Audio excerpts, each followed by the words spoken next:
नमस्कार दोस्तों, मेरा नाम है Ashish Rathore. Indian rail dynamics channel में आपका स्वागत है। अगर आज आप मेरे चैनल पर नए आए हैं, कंटेंट पसंद आए तो सब्सक्राइब करना मत भूलिएगा। दोस्तों, आज बड़े रेलवे इंफ्रास्ट्रक्चर प्रोजेक्ट के बारे में बात करूंगा। दोस्तों, मैंने आपको पहले से बताया है, हमारे भारत में गोल्डन डायगोनल और गोल्डन क्वाड्रिलेटरल ट्रैक्स पर स्पीड बढ़ाने के लिए काम तो काफ़ी तेज़ी से चल रहा है।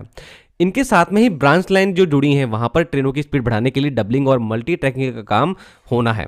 पिछले साल 2300 करोड़ रुपए का आसपास मल्टी ट्रैकिंग का काम अलग अलग राज्यों में चालू हुआ था और पीएम मोदी जी की अध्यक्षता में ही इस प्रोजेक्ट को हरी झंडी दिखाई गई थी।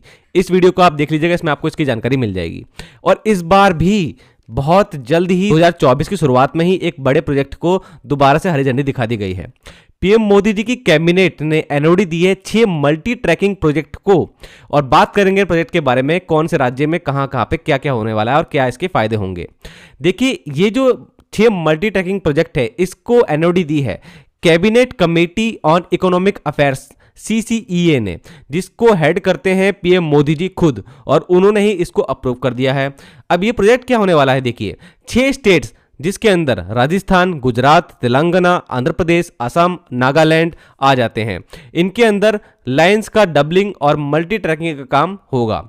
इससे क्या होगा, एनहांस होगी ट्रांसपोर्टेशन एफिशिएंसी, हेल्प होगा कंजेशन को रिड्यूस करने में। जहां पर फ्रेट ट्रेन और पैसेंजर ट्रेन एक साथ चल रही हैं और ट्रैक्स की कमी है, वहां पर फ्रेट ट्रेन्स को फायदा मिलेगा मल्टी ट्रैकिंग से और हमारी पैसेंजर ट्रेन की स्पीड बढ़ जाएगी और कंजेशन कम होगा ओवरऑल रेलवे नेटवर्क में।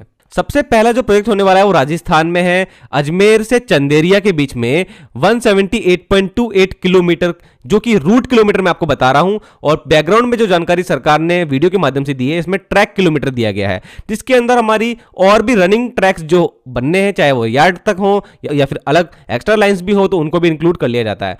तो मैंने जो आपको बताया वो रूट किलोमीटर है, ये ध्यान रखिएगा। इस लाइन से दोस्तों राजस्थान में फायदा होने वाला है फ्रेट ऑपरेशन को। यह प्रोजेक्ट 1813.28 करोड़, लगभग 1813 करोड़ रुपए का है। इससे इंक्रीज होगी फ्रेट ऑपरेशन की कैपेसिटी इस रूट में। ये एक डबलिंग का प्रोजेक्ट है, एग्जिस्टिंग लाइन के साथ में एक और लाइन बिछानी है। तो ये प्रोजेक्ट हो गया। अगला प्रोजेक्ट भी जो है वो राजस्थान के जयपुर से सवाई माधोपुर के बीच में होने वाला है। 131.27 किलोमीटर का ये डबलिंग का प्रोजेक्ट है और 1268.57 करोड़, लगभग 1268 करोड़ रुपए लगाए जाने हैं। एनहांस होगा फ्रेट ऑपरेशन इससे भी और पैसेंजर ट्रेनों की गति बढ़ेगी, जैसे कि बताया जा रहा है। अब एक बड़ा प्रोजेक्ट जो कि गुजरात और राजस्थान के बीच में होने वाला है, ये होगा लूनी समदड़ी भीलडी 271.97 किलोमीटर, 271 किलोमीटर की ये डबलिंग का ही प्रोजेक्ट है और 3530.92 करोड़, लगभग 3530 करोड़ रुपए लगने हैं। गुड्स ट्रेन और पैसेंजर ट्रेन्स को फायदा बहुत ज्यादा होने वाला है इस पूरे सेक्शन में। अब नॉर्थ ईस्ट में असम और नागालैंड के काम देख लेते हैं। सबसे पहले असम में एक रेल प्लस रोड पुल बनना है और ये डबलिंग का हिस्सा होगा। 7.062 रूट किलोमीटर की ये डबलिंग होगी और ये होगी अकथोरी से कामाख्या के बीच में। 1650.37 करोड़ रुपए लगाए इसमें जाएंगे। इससे कोल, आयरन, फूड ग्रेन्स और सीमेंट का जो मूवमेंट है वो काफी सीमलेस हो जाएगा और पैसेंजर ट्रेन की गति भी यहां बढ़ जाएगी। असम और नागालैंड में लुमडिंग से फुरकेटिंग के बीच में 140 किलोमीटर का डबलिंग का काम भी होना है और 2333.84 करोड़ रुपए लगेंगे। कोल, सीमेंट, फर्टिलाइजर और स्टील की जो ढुलाई होनी है वहां पर, उसमें बहुत ज्यादा फायदा होने वाला है। अगला तेलंगाना और आंध्र प्रदेश 88.81 रूट किलोमीटर का काम होना है, जिसके अंतर्गत मोटुमारी से लेके विष्णुपुरम तक डबलिंग का प्रोजेक्ट है। 1746.2 करोड़ रुपए लगाए जाने हैं। तो इससे लॉजिस्टिक कॉस्ट कम करने का वहां पर एक एम रखा गया है और पैसेंजर ट्रेन की गति बढ़ेगी। तो कुछ इस तरीके के हमारे ब्रांच लाइंस में होने वाले हैं डबलिंग के काम और यहां पर ये पूरा ही प्रोजेक्ट जो है पीएम गति शक्ति नेशनल मास्टर प्लान का हिस्सा है, जो कि एक मल्टी मॉडल कनेक्टिविटी प्रोजेक्ट है और पूरे देश में चल रहा है। दोस्तों, अभी हाल ही में हमारे प्रधानमंत्री नरेंद्र मोदी जी ने रेलवेज को लेकर के बहुत बड़ी बड़ी बातें बोली हैं। 2030 तक उन्होंने कहा है कि हमारा रेलवे पूरी तरीके से बदलने वाला है, और उनका ये कहना एक बड़ी बात है, क्योंकि हो सकता है उनकी ही सरकार आ भी रही है, उनका तीसरा टर्म जो होगा वो सबसे ऐतिहासिक होगा, क्योंकि बड़े बड़े फैसले वो लेंगे रेलवे के सेक्टर में भी, क्योंकि उन्होंने बड़ी बड़ी बातें अब बोली हैं कि 2030 तक बदलने वाला है हमारा भारतीय रेलवे। तो हमारे रेल मंत्री अश्विनी वैष्णव और हमारे प्रधानमंत्री नरेंद्र मोदी जी क्या कह रहे हैं ये आप सुनेंगे अब। और आज के लिए दोस्तों इतना ही, जल्द ही मिलूंगा दूसरी वीडियो के साथ में। वंदे मातरम, भारत माता की जय।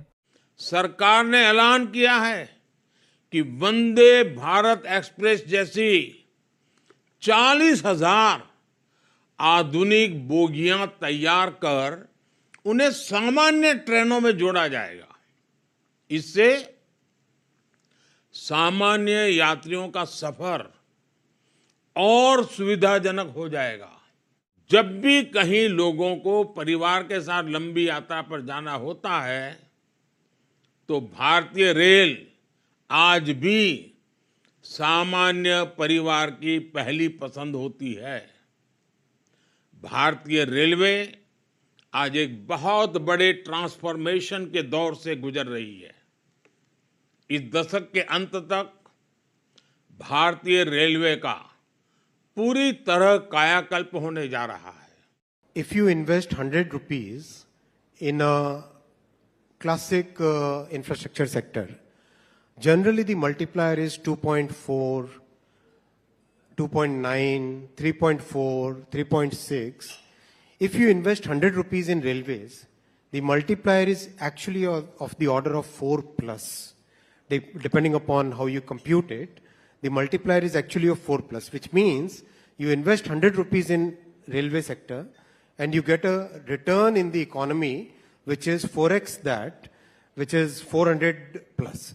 So huge impact, because if you look at railway, how do you look at railways, right? Railway track is like highway plus steel sector sitting on it. Railway trains are like the entire Toyota, Maruti, Hyundai in it, right? Railway electrification, the overhead wires, that is like the power grid combined in the system. The entire signaling and telecom system is like having a Jio or an Airtel sitting inside railways. It's a very, very complex. The stations are like having your urban development, the entire city and mall, real estate sector sitting in it, right? Your entire marketing effort is like a Hindustan Unilever or a Nestle doing the marketing of their products in it. It's a kind of combining so many sectors into one sector. That is what is behind the high multiplier and a big impact on practically every sector. We have computed, we actually did an enumeration once. Each and every rupee that we invest in railways has an impact of about 250 industries. I'm not talking companies. 250 industries. For example, the steel industry, the paint industry, the cable industry. That level, that is the kind of impact which railway has.